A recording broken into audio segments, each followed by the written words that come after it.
Hola amigos, para despedir estas festividades les vengo a compartir un pequeño cuento, de la autoría del señor Alberto Mendoza, al cual extiendo un agradecimiento por permitir publicar este relato en este maravilloso canal.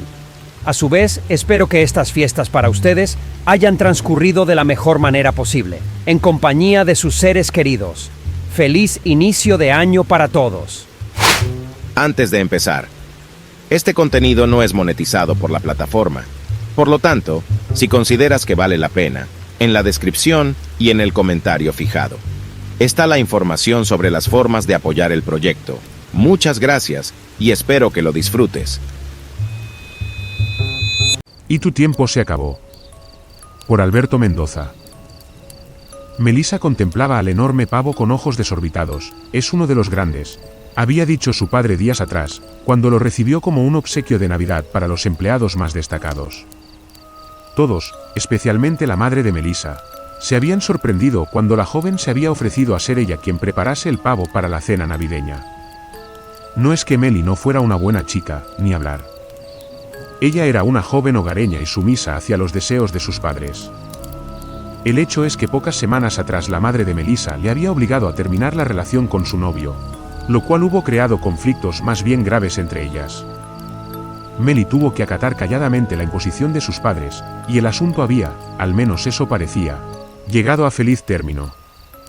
Así que Melissa contemplaba con sus grandes ojos color miel el enorme pavo, y calculaba en su interior las cantidades de ingredientes que se requerirían para sacar el mejor sabor.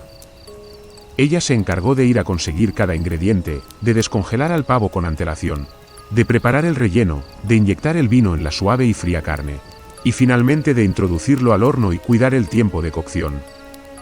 Esa noche, la víspera de Navidad, dos de sus tías, su hermana mayor y dos tíos les acompañarían a la mesa, y el pavo de Meli sería seguramente el plato principal.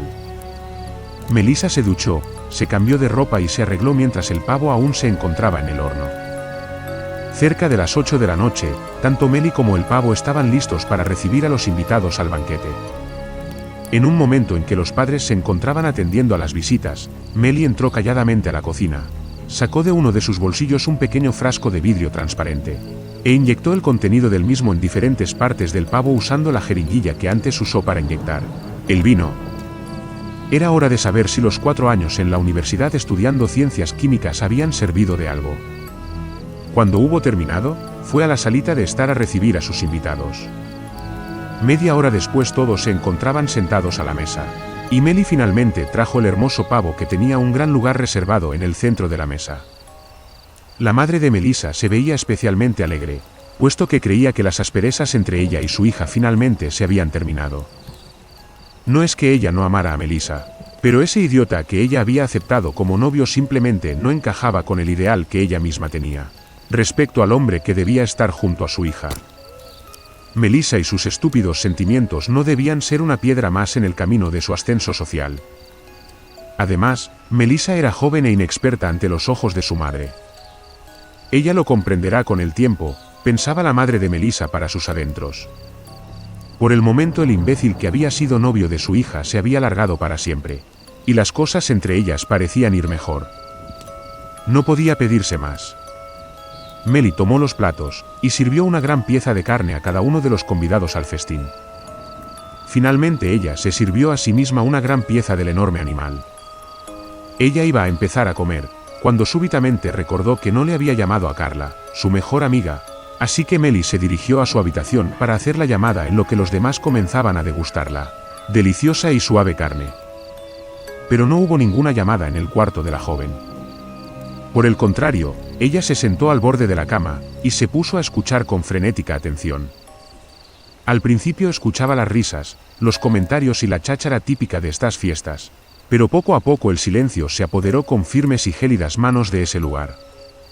Cuando Meli estuvo segura de que todo estaba listo, se incorporó de su cama y caminó hacia el comedor. Lo que encontró ahí era justo lo que esperaba, una de sus tías se había literalmente desplomado sobre la mesa, y su rostro se hallaba aplastado contra el plato de carne de pavo. Su padre parecía un crío que se hubiera quedado dormido al no querer terminar su cena. Su hermana mayor, quien era la más joven de los convidados al macabro festín, había intentado incorporarse, y los fríos y crueles dedos de la muerte se habían apoderado de ella cuando, presuntamente, había intentado ir donde Melissa a pedir ayuda. Pero el aspecto más grotesco del cuadro eran las contorsionadas y deformadas muecas que el horror había imprimido en el rostro de la madre de Melissa, muy probablemente al percatarse de lo que estaba sucediendo, y entender al último momento de su existencia las verdaderas causas que habían producido que su hija insistiera tanto en ser ella quien preparase el pavo en esa ocasión. Melissa se puso en pie frente a ella, y sin saber muy bien la causa, recordó una frase típica usada cuando una persona termina de pegarle a la tradicional piñata.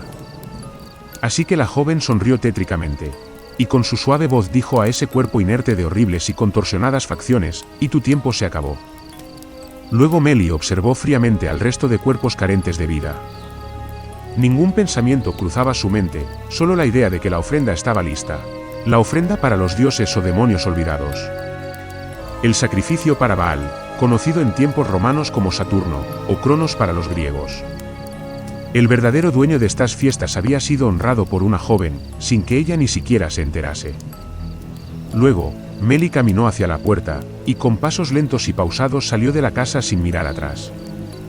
Más en la habitación del festín macabro, se instauró el reino de la muerte y la corrupción más profunda. Y en esa noche buena, ni siquiera el espíritu navideño pudo hacer nada para cambiar la cruda realidad del crimen que ahí se hubo perpetrado.